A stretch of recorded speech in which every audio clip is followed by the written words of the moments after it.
Φανέλα για χρώματα και ορχήστρα. Μια παραγωγή του Γιώργου Μαρκάκη για το τρίτο πρόγραμμα. Στη σημερινή εκπομπή, η οποία είναι αφιερωμένη στην κιθάρα και στο κιθαρολόγιο, και θα εξηγήσω στη συνέχεια γιατί, έχουμε καλεσμένο τον Γιώργο Μαστρογιαννόπουλο, κιθαριστής, και όχι μόνο, αλλά και έχει και άλλη ιδιότητα. Καλώς ήρθες στο στούντιο της Ελληνικής Ραδιοφωνίας στο τρίτο πρόγραμμα, Γιώργο. Καλώς σας βρήκα. Είμαι χαρούμενος που είμαι εδώ και αισθάνομαι ότι η πρόσκληση είναι απολύτως τιμητική. Ευχαριστώ. Για μας είναι πάντα έτσι. Είναι, αν δεν υπήρχαν οι μουσικοί, δεν είχαμε να παίξουμε τίποτα, ούτε να πούμε κάτι. Λοιπόν, προέκυψε ως εξής. Όταν ετοιμάζω εγώ τουλάχιστον κάποιο πρόγραμμα, έρχονται και μπαίνουν διάφορα πράγματα τα οποία τρέχουν ήδη στο καλεντάρι και δεν ξέρεις πώς θα τα σταματήσεις αυτά, αλλά αυτό το καλύτερο είναι να τα συνδυάσεις. Και θα εξηγήσω. Είχα επικοινωνήσει με το Ρίο ντε Ζανέιρο γιατί είχε βγει ένας καινούριος δίσκος από δύο μουσικούς, οι οποίοι το όνομά τους δεν λέει τίποτα, το επώνυμό τους λέει. Είναι ο Φίλιπ και ο Μαρσέλ Πάουελ. Είναι η γη του Μπάντεν Πάουελ και κυκλοφορήσανε σε μια εταιρεία που και αυτή κατά σύμπτωση είναι γνωστή, γιατί ο ιδρυτής και ο διευθυντής είναι φίλος παλιός. Βγάλανε λοιπόν το Deisha, το οποίο θα το ακούσουμε στη συνέχεια, γιατί είναι ένα από τα πιο θρυλικά κομμάτια του πατέρα τους, που συνεχίζουν βέβαια στην κληρονομιά αυτή που δημιούργησε ο Μπάντεν Πάουελ, που είχα βέβαια τη μεγάλη τύχη να δω το τελευταίο του κονσέρτο λίγο πριν φύγει από αυτή εδώ τη ζωή. Λοιπόν, ξεκινάμε πρώτα να ακούσουμε το κομμάτι, το μουσικό, με τον Φίλιπ στο πιάνο και Μαρσέλ Πάουελ.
Θα ακουστεί άλλη φορά η εκτέλεση από τους γιους του Ντέισσα. Εδώ ήταν ο ίδιος ο μπαμπάς, ο Μπάντεν Πάουελ, περασμένα χρόνια, σε αυτή την υπέροχη σύνθεση.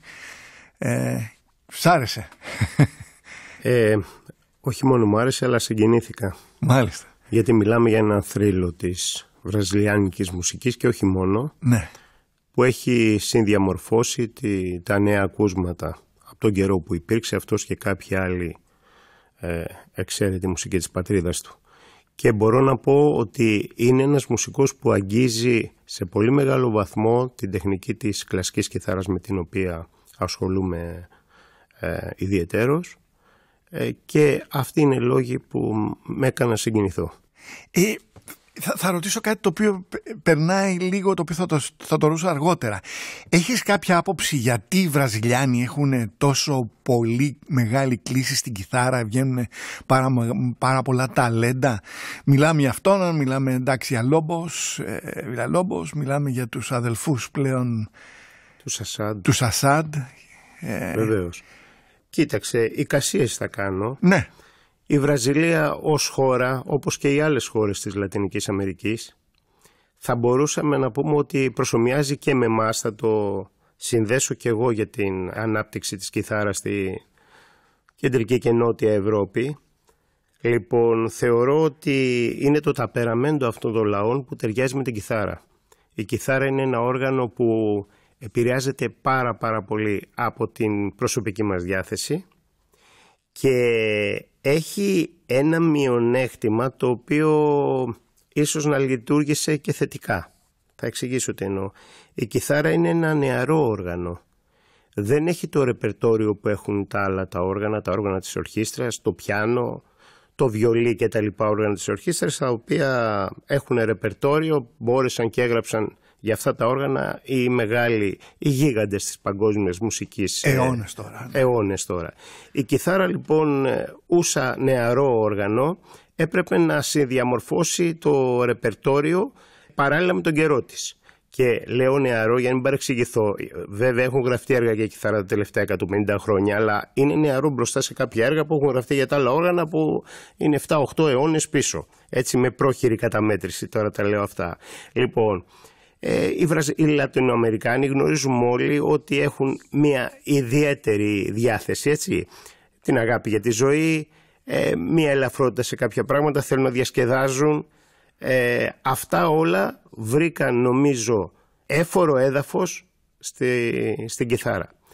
Δεν θα παραγνωρίσουμε ότι η κιθάρα είναι ένα οικονομικό όργανο, που αυτοί οι λαοί που έχουν περάσει και αυτοί δυσκολίες οικονομικές δεν είχαν δυσκολίες στο να αποκτήσουν ένα τέτοιο όργανο. Και την έχει στην πλάτη, ας πούμε. Έτσι, αυτές είναι κάποιες σκέψεις που κάνω πρόχειρα, και έχει να προσθέσω και την πολυφωνία που προσφέρει η κιθάρα, γιατί ένα σόλο όργανο από μόνο του δεν μπορεί να παράξει μια έτσι λαϊκή μουσική.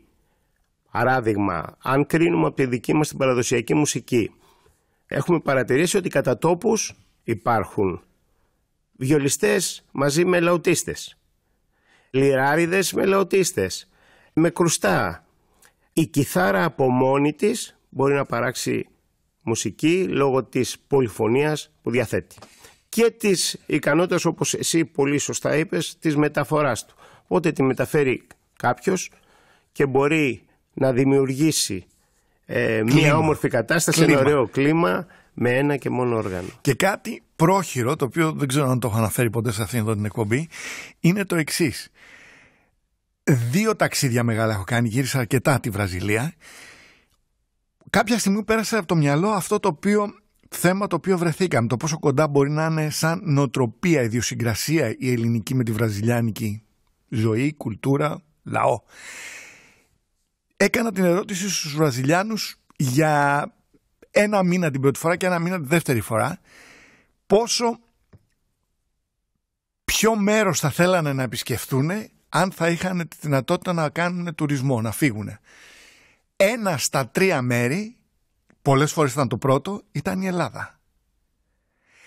Τα ανάπαλιν τώρα, όταν έκανα την ίδια ερώτηση σε Έλληνες, μπορεί να το κάνεις και εσύ κάποια στιγμή, πες με 3 μέρη που θα ήθελες να βρεθείς σε όλο τον πλανήτη, από όλο έχουμε δυνατότητα να σε πετάξουμε έτσι δηλαδή με αεροπλάνο και να πας. 1 στα 3 πολλές φορές το πρώτο ήταν η Βραζιλία. Δεν είναι τυχαίο δηλαδή αυτό, ας πούμε, το οποίο μιλάμε ένα αυθαίρετο έτσι συμπέρασμα. Όχι, αν μου επιτρέπεις να προσθέσω και να επιβεβαιώσω τα όσα λες, θα σου πω ότι επειδή έχω βρεθεί πολλές φορές σε διεθνείς σεμινάρια κιθάρας, φεστιβάλ μάλλον, τα οποία περιλαμβάνονται σεμινάρια και συναυλίες, οι παρέες που διαμορφώνονταν ήταν Λατινοαμερικάνοι με Έλληνες και Βορειοευρωπαίοι μόνοι τους. Δεν το λέω με διάθεση να μειώσω κάτι, αλλά μιλάω ως ιδιοσυγκρασία. Ναι. Επίσης θα σου μεταφέρω μια εμπειρία που είναι πολύ σημαντική. Επειδή τις βραδιές που ξεκουραζόμασταν από τα μαθήματα και από την προσπάθεια για τα συγκεκριμένα φεστιβάλ, μαζευόμασταν και υπήρχαν κάποιοι, εμφανιζόταν από το πουθενά ένα μπουζουκάκι, μια κιθάρα. Οι Λατινοαμερικάνοι είχαν πολύ μεγάλο ενδιαφέρον για τα ρεμπέτικα. Μάλιστα. Πολύ μεγάλο ενδιαφέρον. Δεν αναφέρομαι μόνο στους Βραζιλιάνους, αλλά και στους υπόλοιπους λαούς από κάτω. Και θα τελειώσω ότι και εμένα, αν με ρωτήσεις, σαφώς τη Λατινική Αμερική θα ήθελα να επισκεφτώ, από Κούβα και κάτω. Τώρα επιστρέφουμε με τη σύραγγα του χρόνου και ρωτάμε τον κύριο Μαστρογιαννόπουλο πώς βρέθηκες εσύ στον κόσμο, στο κράτος, στον πλανήτη κιθάρα. Ναι. Ας αφήσουμε τη Βραζιλία, την πλησιάσαμε αρκετά και εξήγησα γιατί βρέθηκα κοντά στους αδελφούς Πάουελ και να ακούσουμε εσάς. Λοιπόν, όντας μαθητής του Δημοτικού, άκουσα σε μια σχολική εορτή κάποιο συμμαθητή να παίζει κιθάρα. Το ενδιαφέρον όλων των μαθητών ήταν πάνω του. Εγώ ζήλεψα και ζήτησα λίγο δειλά στην αρχή, γιατί τα οικονομικά δεδομένα δεν ήταν πολύ ανθυρά, να παρακολουθήσω και εγώ μαθήματα κιθάρας. Αυτό ήταν. Πήγαμε σε ένα συνοικιακό οδείο στην Ηλιούπολη και μπορώ να πω ότι από τα πρώτα μαθήματα ερωτεύτηκα για πάντα την κιθάρα. Τόσο απλά, τόσο ανθρώπινα.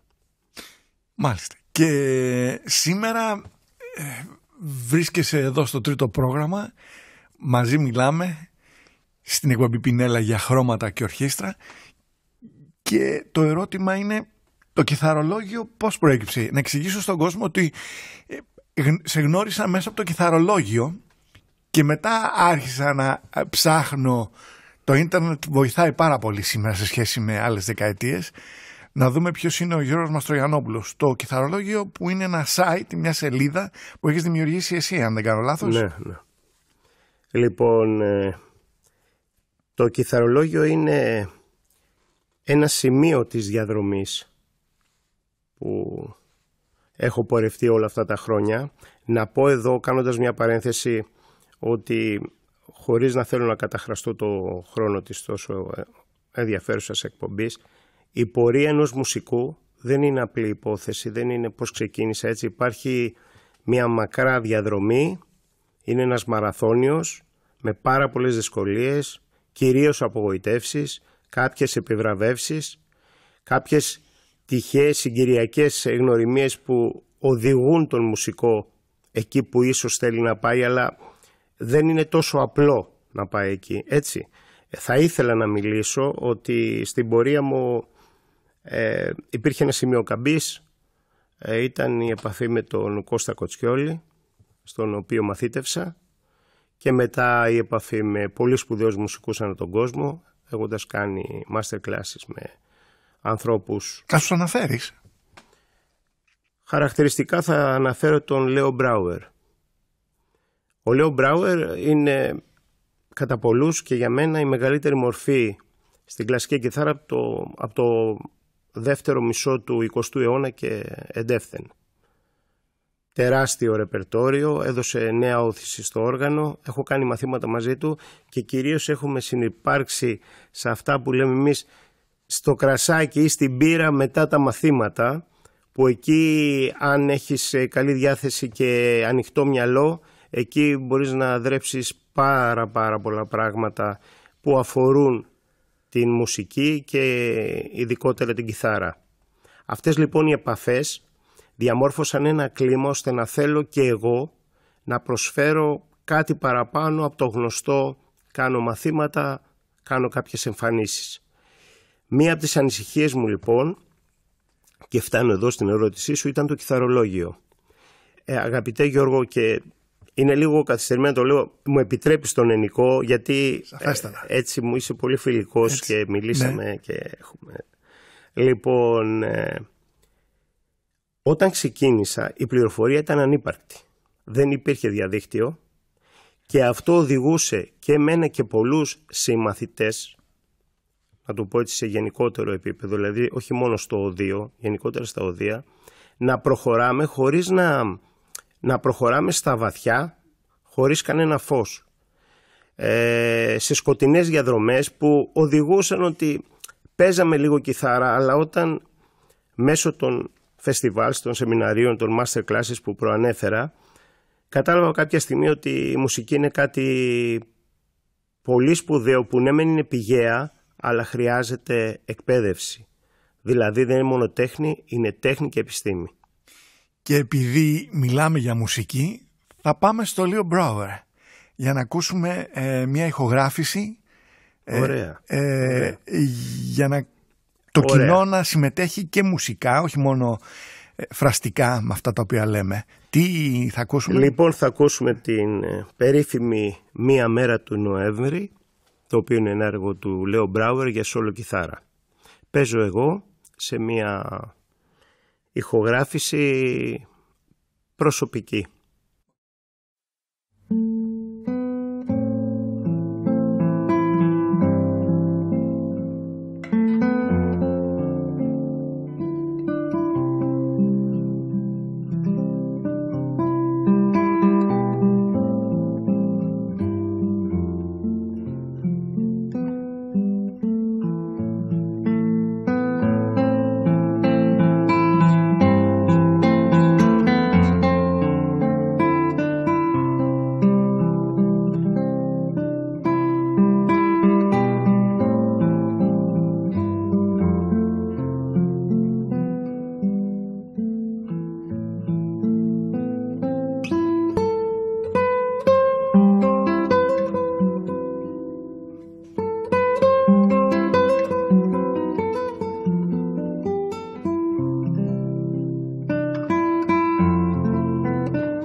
Είναι μια ηχογράφηση που έκανες εσύ, αγαπητέ Γιώργο Μαστρογιαννόπουλε, πάνω στην σύνθεση του Leo Brouwer.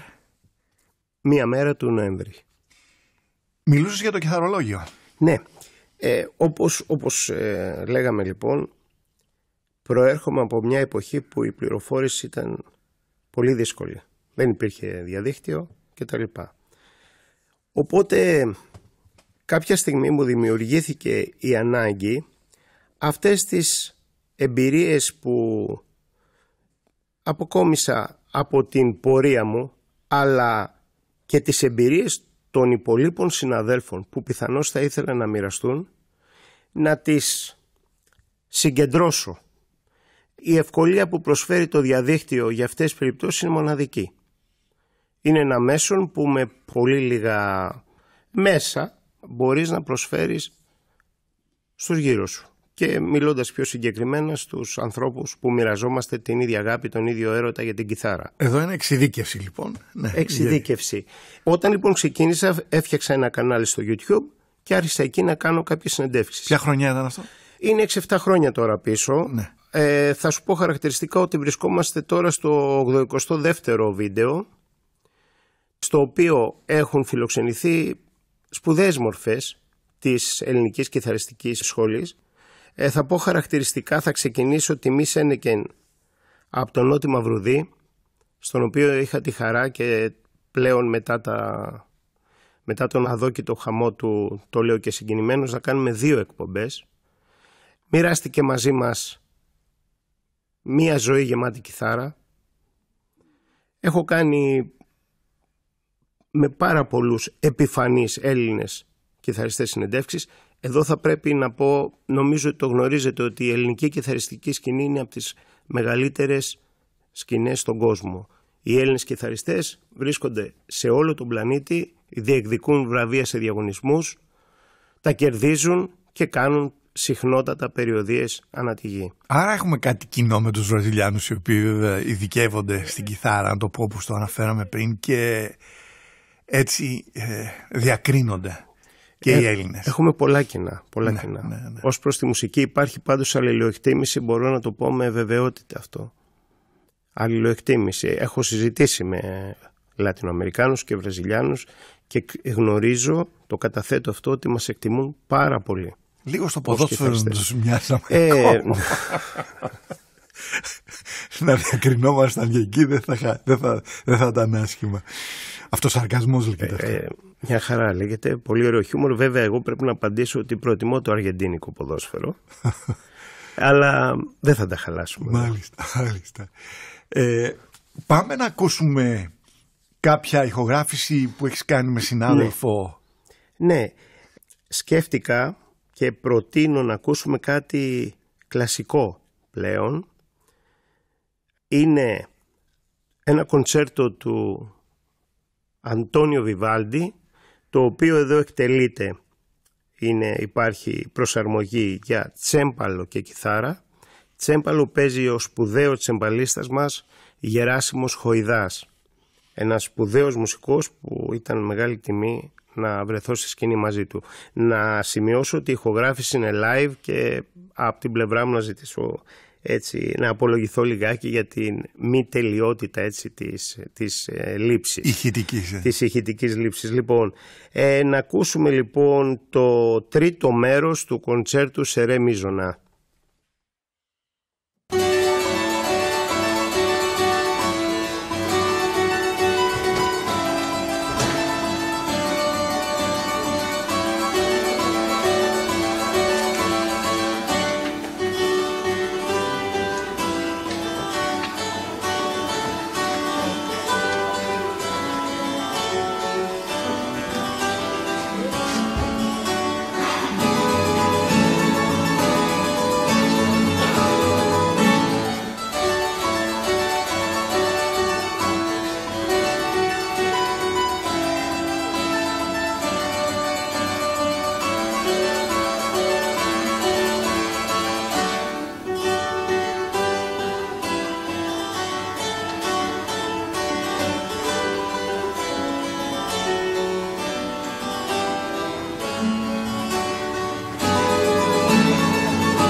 Τσέμπαλο harpsichord από τον Γεράσιμο Χοϊδά. Έτσι, το σπουδαίο μας τσεμπαλίστα με πορεία και στο εξωτερικό, διαδρομή και στο εξωτερικό, σπουδές στην Ολλανδία, που έχει μια εξαιρετική, έχει μάλλον πολλές εξαιρετικές ακαδημίες παλαιάς μουσικής, όπως συνηθίζουμε να λέμε. Γιατί και εδώ, αγαπητέ Γιώργο, θέλω να πω ότι υπάρχει εξειδίκευση και υφολογική στα είδη της μουσικής. Δεν σημαίνει ότι ένας μουσικός, αν έχει μια πολύ καλή τεχνική, μπορεί να παίξει όλα τα είδη το ίδιο καλά. Χρειάζεται εξειδίκευση. Μάλιστα. Και άρα εδώ πέρα δεν είναι μόνο μια πλατφόρμα το κιθαρολόγιο, είναι και ένας μεγεθυντικός φακός. Πλησιάζεις τους δημιουργούς, τους παίκτες αυτούς οι οποίοι πιάνουν αυτή την κιθάρα και δίνουν το δικό τους, τη δική τους αγωνία, τη δική τους προεργασία, γιατί χρειάζεται πάρα πολύ καιρός. Και το δικό τους στίγμα, να συμπληρώσω. Ναι. Γιατί πολλές φορές σε συζητήσεις εκτός αέρα που γίνονται, με ρωτούν κάποιοι εάν συμφωνώ με τα λεγόμενα της συζήτησης, θα πω εγώ, όχι της συνέντευξης. Μα δεν είναι εκεί το θέμα. Το θέμα είναι μέσω του κιθαρολογίου να κατατεθούν όλες οι απόψεις. Εγώ δεν αποτελώ κάποιο θέσφατο, ούτε εγώ ούτε κάποιοι 2-3 Έλληνες μουσικοί. Να κατατίθενται απόψεις από ανθρώπους που κάνουν μεγάλο αγώνα, που έχουν ενημερωθεί, που έχουν ταλέντο, και στο τέλος της ημέρας θα έχουμε τον απολογισμό.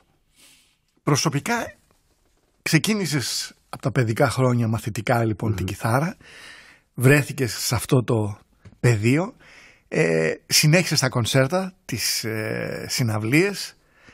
Καλά τα λέω? Καλά τα λες. Όπως είπαμε, μιλάμε για ένα μαραθώνιο. Δεν είναι μαραθώνιο, είναι σπάρταθλο. Μαραθώνιο διαρκεί 2 ώρες και κάτι, και 5-10 λεπτά. Ναι.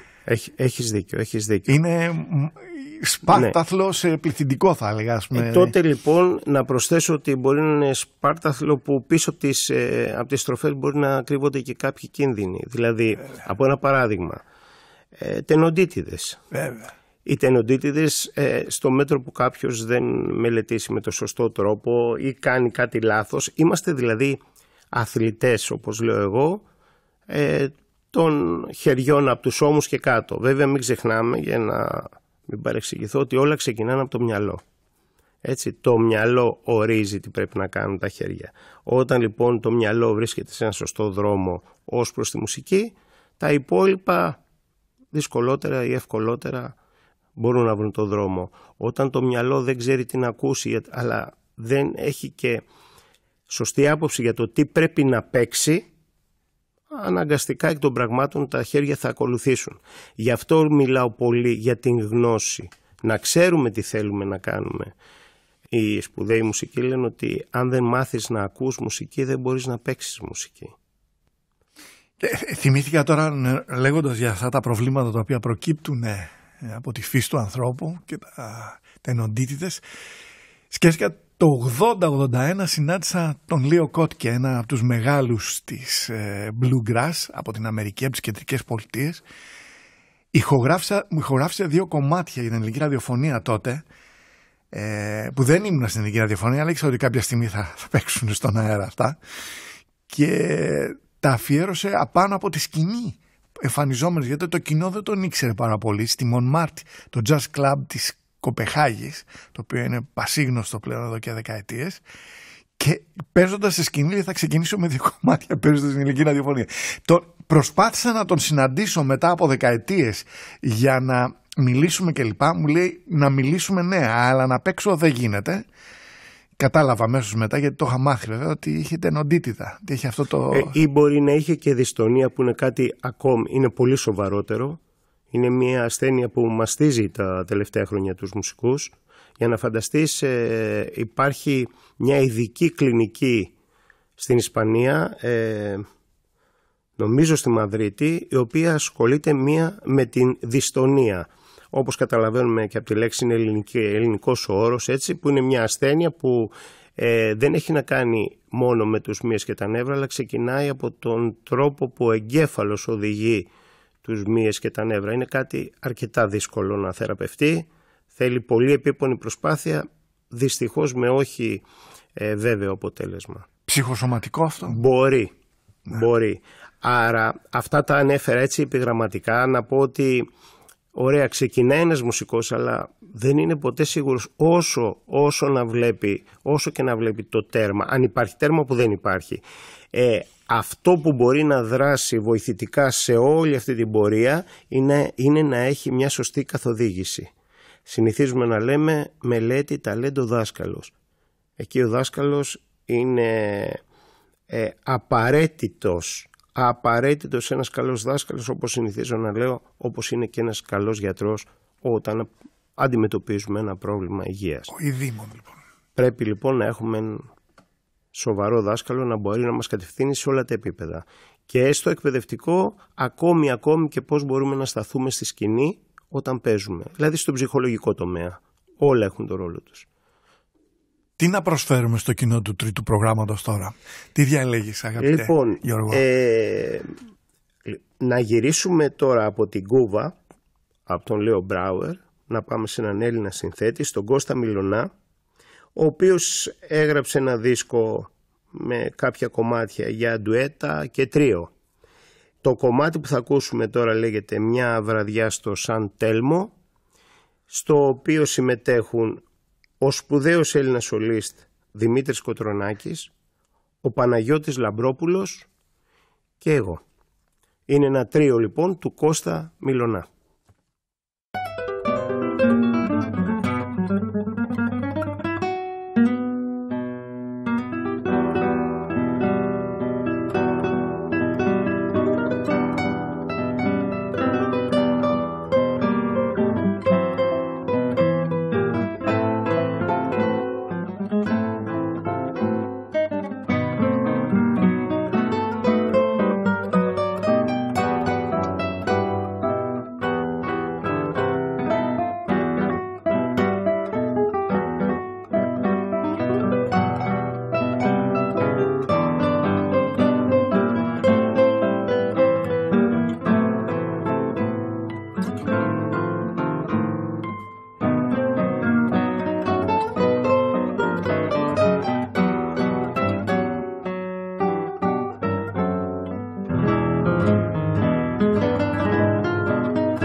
Τι ακούσαμε και πότε ηχογραφήθηκε περίπου, να ξέρω? Λοιπόν, αυτό ηχογραφήθηκε πριν από 8 χρόνια, δεν κάνω λάθος.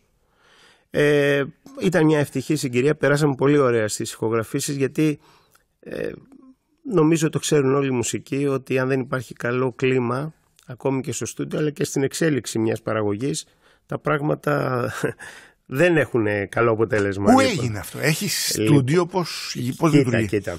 Να ξεχωρίσω, προηγουμένως ανέφερα του Μπράουερ ότι είναι προσωπική ηχογράφηση, γιατί έγινε σε ένα προσωπικό στούντιο. Αυτό έγινε σε κανονικό στούντιο, έτσι. Δεν θυμάμαι, τώρα έχουν περάσει 8 χρόνια, δεν θυμάμαι να πω ακριβώς που έγινε, αλλά ξέρω ότι η εταιρεία παραγωγής είναι η Clear Note, είναι αμερικάνικη εταιρεία. Έγιναν εδώ οι ηχογραφήσεις, εστάλησαν τα ηχητικά στην Αμερική και τα CDs, γιατί τότε ήταν σε μεγάλη ανάπτυξη το CD, έτσι. Τώρα έχει λιγάκι δυσκολέψει η κατάσταση με τον φυσικό ήχο, με τα φυσικά μέσα. Η παραγωγή λοιπόν η τελική έγινε στην Clear Note στην Αμερική. Άρα κυκλοφόρησε αυτό το πράγμα που ακούσαμε. Βεβαίως κυκλοφόρησε και κυκλοφορεί. Μάλιστα. Τώρα βέβαια πάμε στον Μαστρογιαννόπουλο. Εάν δεν κάνω λάθος, έχεις κι άλλη ιδιότητα πλέον τα τελευταία χρόνια, και αυτή έχει να κάνει με χρώματα.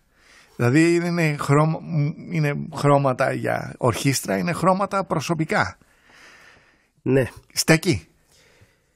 Είσαι πολύ καλά πληροφορημένος και είναι λίγο και έκπληξη η ερώτηση, γιατί περίμενα να μιλήσουμε για το κιθαρολόγιο. Απ' την άλλη, όλοι οι άνθρωποι που ασχολούμαστε, που κάνουμε πράγματα, θέλουμε να μιλάμε για αυτά. Συνηθίζω να λέω ότι τι νόημα έχει ένας καλλιτέχνης ή ένας λογοτέχνης αν αυτά τα πράγματα που κάνει τα κάνει σε ένα υπόγειο μόνος και μετά τα καταστρέφει. Όσο μοναχικοί και να δείχνουμε κάποιοι καλλιτέχνες, βασικά είμαστε στο βάθος της προσωπικότητάς μας, νομίζω ότι είμαστε εξωστρεφείς.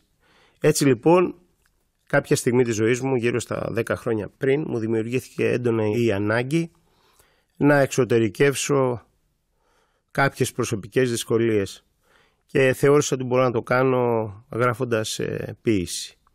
Ήταν ένα πράγμα που δεν το φανταζόμουν. Προέκυψε, πήγε καλά τον πρώτο καιρό, πήγε καλά τον δεύτερο καιρό και τώρα βρίσκομαι με 4 ποιητικές συλλογές και καμιά 500 ποίηματα. Εκδοτικός οίκος στη τελευταία δουλειά? Ο εκδοτικός οίκος της τελευταίας δουλειάς, επειδή είμαστε επί του πιεστηρίου, λοιπόν θα σου πω για τις δουλειές. Λοιπόν, είναι η πρώτη συλλογή τα ξοδευμένα ηλιοβασιλέματα, η δεύτερη συλλογή είναι ρογμές, η τρίτη συλλογή είναι επιλογών επιλογή Α και η τέταρτη συλλογή περιμένει, γιατί βασικά ξεκίνησε ως επιλογών επιλογή Β, αλλά δεν είμαι τώρα σίγουρος. Ξέρεις, δεν θέλω να κινούμε, να παίρνω αποφάσεις έτσι βάσει μαθηματικών υπολογισμών. Θέλω να παίρνω αποφάσεις βάσει της διάθεσης που έχω εκείνη τη στιγμή, το οποίο κρύβει και νομίζω ότι κρύβει και μια ειλικρίνεια. Μάλιστα. Έτσι.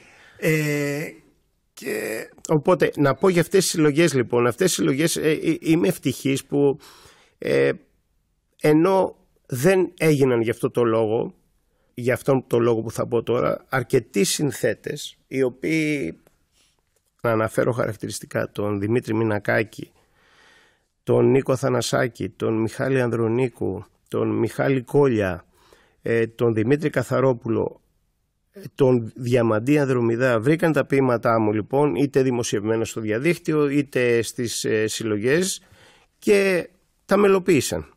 Όχι όλα φυσικά. Και τώρα αυτές τις μέρες χαρακτηριστικά κυκλοφορήσε ένας δίσκος, ο οποίος είναι 15 μελοποιημένα ποίηματά μου. Ο δίσκος επιγράφεται ηλιόσταγμα. Ήταν βασική πρόθεση όλων των εμπλεκομένων καλλιτεχνών να γίνει και CD, να μην κυκλοφορήσει μόνο στις ψηφιακές πλατφόρμες, γιατί έτσι αισθανόμαστε ότι... Βλέπεις την παραγωγή. Ναι, θέλουμε να... Όπως λέγανε οι παλαιότεροι που στεναχωρηθήκαν όταν βγήκε το CD και καταργήθηκε το βινίλιο και τώρα έχει επανακάμψει, έτσι και εμείς σκεφτήκαμε για το CD όσο μπορούμε να το κρατήσουμε. Προέκυψαν λοιπόν 15 μελοποιημένα ποίηματα, στα οποία κιθάρα παίζει ο Πάνος Μεγαρχιώτης, ένας Έλληνας σολίστ που βιοπορίζεται στην Ελβετία, και η Ηλέκτρα Καράλη τραγουδάει, η οποία είναι από την Θεσσαλονίκη. Και θα ακούσουμε τι ακριβώς? Λοιπόν, Γιώργο, πριν πούμε τι θα ακούσουμε, θα μου επιτρέψεις να πω μια πολύ μικρή ιστορία για την οποία γράφτηκε αυτό το ποίημα. Λοιπόν, ο μεγάλος μου γιος είναι μουσικός, είναι ένας εξαίρετος μουσικός, και κάποια στιγμή λοιπόν είχαμε... Κιθάρα κι αυτός? Είναι και κιθαριστής αλλά κυρίως τρομπετίστας.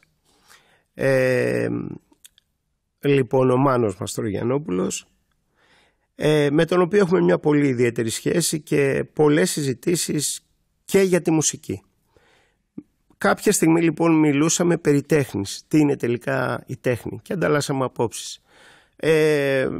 Επιστρέφοντας εγώ στο χαρτί στο οποίο γράφω τα ποίηματά μου, σκέφτηκα λοιπόν να γράψω ένα ποίημα το οποίο λέγεται «Άγγιξε την τέχνη», στην οποία είναι ένας προσωπικός διάλογος, μάλλον μονόλογος, αλλά απευθύνεται στο γιο μου και μιλάει την άποψή μου για το τι είναι η τέχνη και πώς πρέπει να χρησιμοποιείται.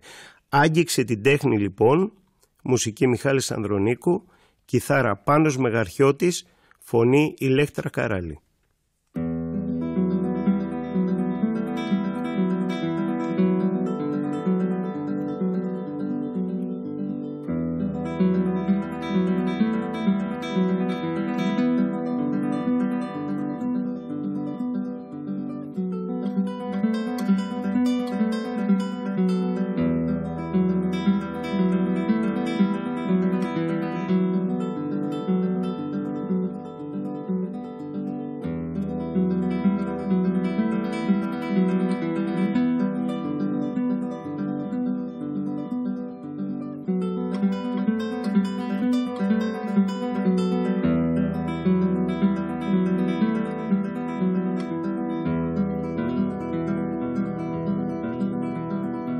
Άγγιξε την τέχνη, όποια τέχνη, βούτας αυτή στη θάλασσα, γέψου την αλμύρα της, πίνε τα συναισθήματα κι άκου τα δάκρυα της.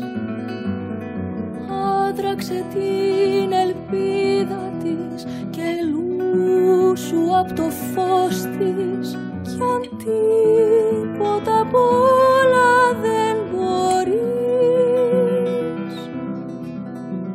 αφέσου στο βυθό της, αφέσου στο βυθό της, αφέσου στο βυθό της.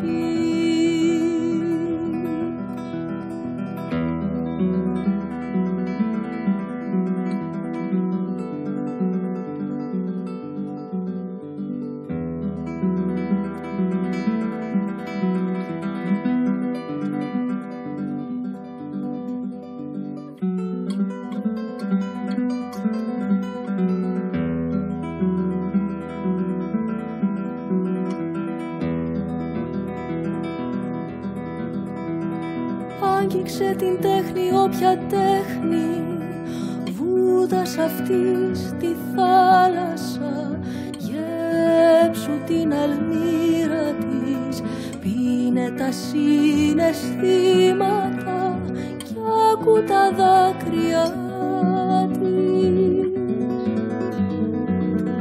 Άδραξε την ελπίδα της και λούσου απ' το φως της, κι αν τίποτα απ' όλα δεν μπορείς, αφέσου στο βυθό της, αφέσου στο βυθό της, αφέσου στο βυθό της.